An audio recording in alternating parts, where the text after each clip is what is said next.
5월 10일 예배의 자리에 앉으신 모든 분들을 환영하며 축복합니다. 오늘 예배를 통해서 하나님께서 우리 모두에게 큰 은혜 주시기를 바랍니다.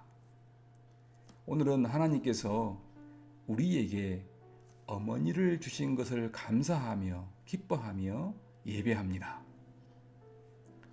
이민 생활의 어려운 가운데서도 남편을 믿음으로 협력하며 돕고 자녀들을 하나님의 사랑으로 보살피며 주님의 몸된 교회를 하나님의 가족을 섬기시는 믿음의 어머니들께 하나님이 주시는 위로와 기쁨이 함께 하시기를 바랍니다.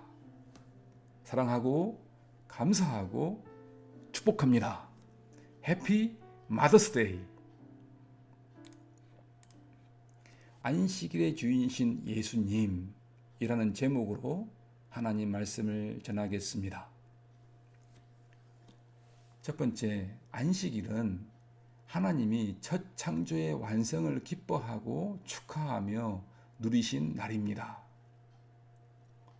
세상은 어떻게 시작되었습니까?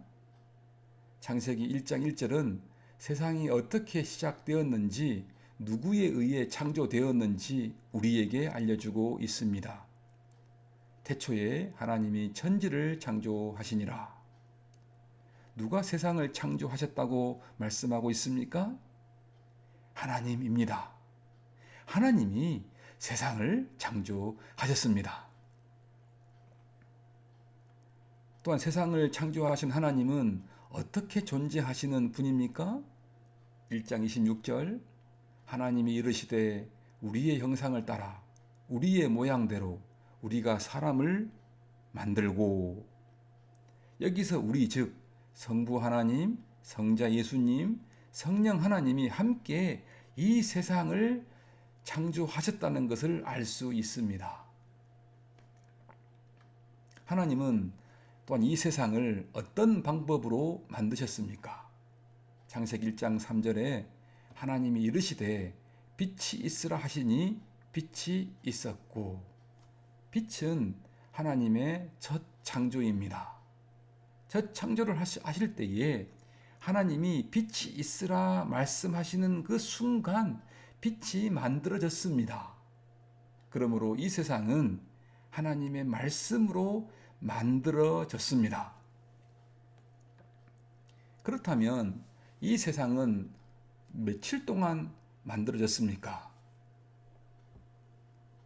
첫째 날은 빛을 만드셔서 낮과 밤으로 나누었습니다. 둘째 날은 궁창을 만드셨습니다. 위의 물과 아래 물로 궁창을 나누었습니다. 3일째는 땅과 바다, 식물을 만드셨고, 4일째는 해와 달과 별을 만드셨습니다.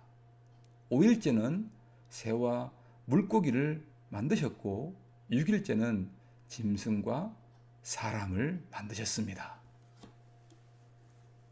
하나님은 계획을 세우시고 6일 동안 매우 질서 있게 창조하셨는데, 밤과 낮의 질서 안에서 하늘과 땅을 만드시고 그 안에 들어가는 것들을 채워 넣으셨습니다. 우리는 6일 동안 하나님의 창조의 모습을 통해 하나님은 계획을 하시는 분이시며 그 계획을 이루는 능력이 있으신 분이시며 질서를 따라 일하시는 분이시며 지혜가 충만하신 분이라는 것을 알 수 있습니다. 하나님이 6일 동안 창조하신 결과는 무엇입니까? 하나님이 창조하신 그 결과를 보시며 처음 계획대로 안 되었네 하면서 실패하셨다고 말씀하셨습니까? 아닙니다.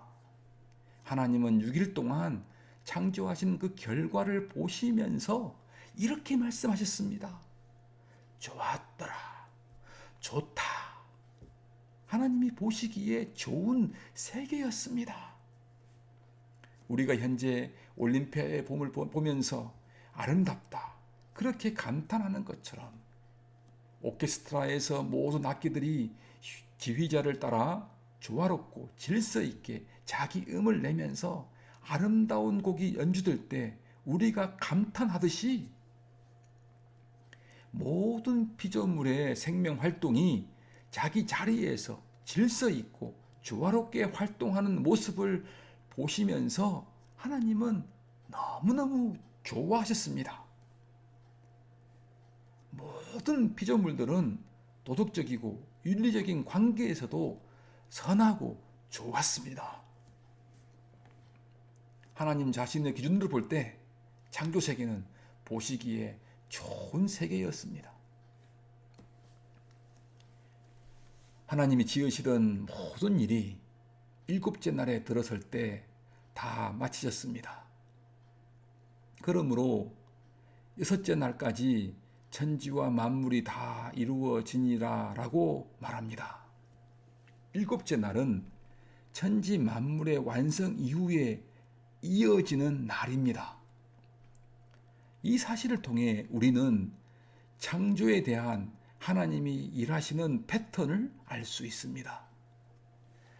하나님이 6일 동안 천지를 창조하시고 나서 쉬셨습니다. 그러므로 만물의 완성과 하나님의 심이 연결되어 있습니다.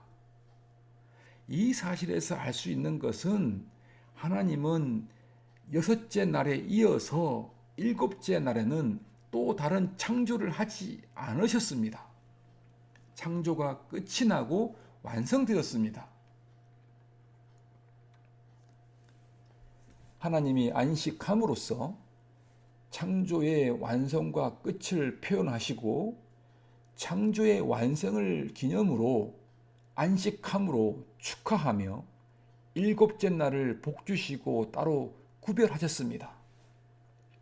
그러므로 일곱째 날은 창조의 완성에 이어지는 하나님의 안식일인 동시에 그 완성을 기념하고 축하하는 하나님의 특별한 행위로 하나님이 복을 주시고 구별한 특별한 날, 거룩한 날, 복된 시간입니다. 창세기 1장 1절에서부터 2장 3절까지 첫 창조 이야기 가운데 하나님이 복을 주셨다는 표현이 두 군데 나옵니다. 한 군데는 하나님이 자기의 형상대로 사람을 남자와 여자로 창조하시고 그들에게 복을 주시면서 생육하고 번성하여 땅을 정복하고 충만하게 다스리라 하는 창세기 21장 27절에 나옵니다. 이 복은 하나님이 인간에게 주신 사명, 즉 하나님의 창조 세계를 잘 관리하고 섬기는 사명을 통해 풍성한 성취를 이루는 생명 활동의 복입니다. 창조 세계 안에서 하나님의 그 충만한 생명을 누리는 복입니다. 그런데 창세기 2장 3절에서 하나님은 그 날에도 복을 주셨습니다. 이 복은 창조가 이루어지고 있는 날의 복과는 달리 창조의 마침과 그에 따른 하나님의 안식을 기념하고 축하하는 복입니다. 쉽게 표현하자면 일과 구분되는 쉼의 복입니다. 그러므로 일복과 쉼복이 있습니다. 그리고 이 쉼복은 일복의 성취, 완성에서 오는 것입니다.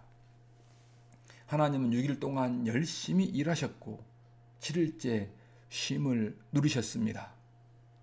하나님은 우리 인간에게 6일 일하는 복과 7일째 안식, 즉 쉼을 누리는 시간의 패턴의 복을 주셨습니다. 그렇기 때문에 하나님의 형상으로 지음받은 인간의 삶은 하나님의 시간의 패턴을 본받을 때 일의 복과 쉼의 복을 누리는 아름다운 삶을 살 수 있습니다. 아름다운 삶을 누릴 수가 있습니다. 그렇다면 창조의 마침을 기념하여 따로 구별하시고 복 주신 이 안식일은 무엇을 하는 날입니까? 어떻게 하나님이 하시던 일을 하지 않으면서 안식하실 수 있었을까요? 우리는 이 말을 오해해서는 안 됩니다.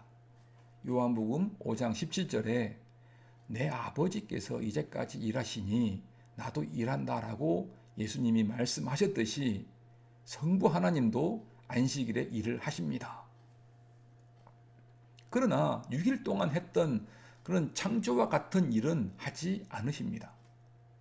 7일째 되는 날은 창조의 완성을 기념하는 날입니다. 완성을 축하하는 날입니다. 이 날은 6일 동안의 창조를 통해서 창조 세계와의 그 새로운 관계 속으로 들어가게 되었음을 표시하는 날입니다. 우리가 잘 아는 유명한 칼빈이라는 학자는 6일 동안의 창조를 비유적으로 말하면서 하나님이 거하실 우주라는 큰 집을 지은 건축 사업에 비유합니다. 그 집이 완성되어서 건축자가 그 집에 들어가 쉼을 누리게 되었다고 말합니다. 우리가 한번 상상해 보십시오. 집이 없다면 우리는 어떻게 안식할까요? 우리의 쉼이 상상이 됩니까? 그런데 집을 지을 수 있는 형편이 되어서 투카 그라지, 4개의 침실, 거실 1개, 다이닝룸과 키친 1개, 가족룸 1개, 화장실 3개, 건물 주변에 잔디와 꽃을 심고 화단이 있는 집을 가족들이 함께 지을 때 모두 행복할 것입니다. 복을 누리는 것입니다. 그리고 집이 완성되어 그 집에 들어가서의 쉼은 어떤 쉼일까요? 차를 타고 집에 있는 그라지에 차를 파킹하고 키친에서 맛있는 음식을 온 가족이 먹고 거실에서 재미있는 드라마를 함께 보고 뒤뜰에 가족들이 다 나가서 잔디에서 놀이를 하고 놀이 후에는 화장실에서 샤워를 하고 침실에 들어가 잠을 자는 쉼입니다. 이런 쉼은 집이 있을 때 가능합니다. 이 집의 교훈이 우리에게 주는 유익은 하나님이 우주라는 큰 집을 완성한 후에는 그 집이 없었을 때의 안식과 완전히 다른 형태의 안식을 누리게 된 것입니다. 창조를 완성하신 이후에 하나님이 누리신 안식은 자신이 지은 큰 집인 우주를 거닐며 피조물들의 아름다움을 보고 듣고 맛보고 교제하면서 좋다, 너무 좋다, 너무 아름답다 그렇게 말하시고 기뻐하며 축하하며 누리는 시간의 안식이었습니다. 그러므로 안식일은 하나님이 첫 창조의 완성을 기뻐하시고 축하하며 누리신 날입니다. 두 번째, 안식일의 주인은 예수님입니다. 출애굽기 31장 15절에서 6일 동안은 일할 것이나 7째 날은 큰 안식일이니 여호와께 거룩한 것이라. 안식일에 일하는 자는 누구든지 반드시 죽일지니라 라고 명령합니다. 안식일의 계명은 유대교의 근간이며 10계명 가운데 가장 강조되는 계명입니다. 또한 할례와 더불어 유대교의 특징으로 간주되었습니다. 따라서 예수님의 제자들이 안식일에 이삭을 잘라 먹은 것은 유대교의 가장 중요한 계명을 어긴 범죄로 사형에 처해질 만한 중죄입니다. 또한 스스로 유대교 신앙을 부인하고 유대인의 정체성을 부정하는 행위였습니다. 이 사건은 제자들의 생명뿐 아니라 예수님의 생명을 위협하는 중대한 사건이었습니다. 어떻게 제자들은 이렇게 큰 죄를 스스럼 없이 저지를 수 있었을까요? 제자들이 이삭을 잘라 먹을 수 있었던 것은 안식일의 의미에 대한 예수님의 가르침이 있었기 때문입니다. 당시 유대교의 전통에 따르면 제자는 오직 스승의 가르침만 따라야 했습니다. 제자들은 예수님의 가르침에 순종했고 그 가르침에 순종한 결과는 예수님께 맡긴 채 그대로 실천했습니다. 스승의 가르침을 실천한 제자들의 행위는 스승이 책임집니다.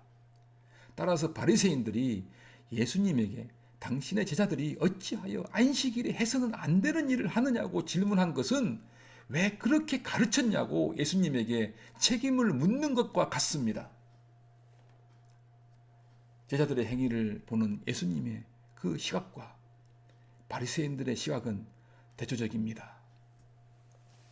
예수님은 제자들의 필요를 보시고 이를 옹호했다면 바리새인들은 율법의 잣대로 제자들을 비판하면서 고소하고 있습니다.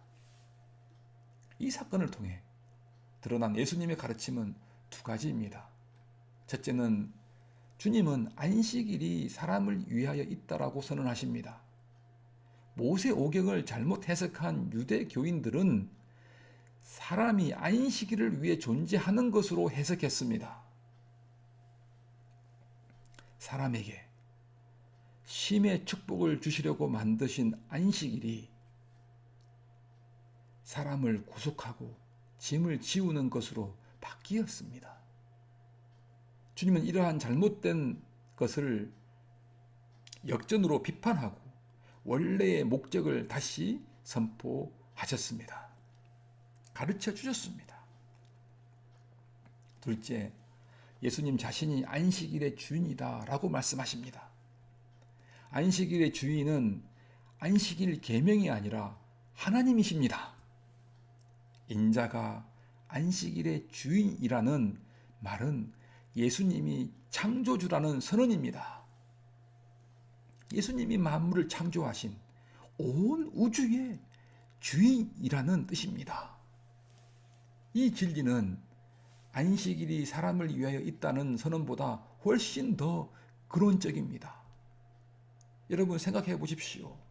하나님이 없다면 안식일도 없고 하나님 나라의 백성과 삶도 존재할 수 없기 때문입니다. 그런데 유대교는 하나님보다 율법을 더 우위에 두는 심각한 잘못을 범했습니다. 이 죄악 때문에 그들은 하나님의 아들을 율법에 근거해 십자가에 못 박는 죄를 지었습니다.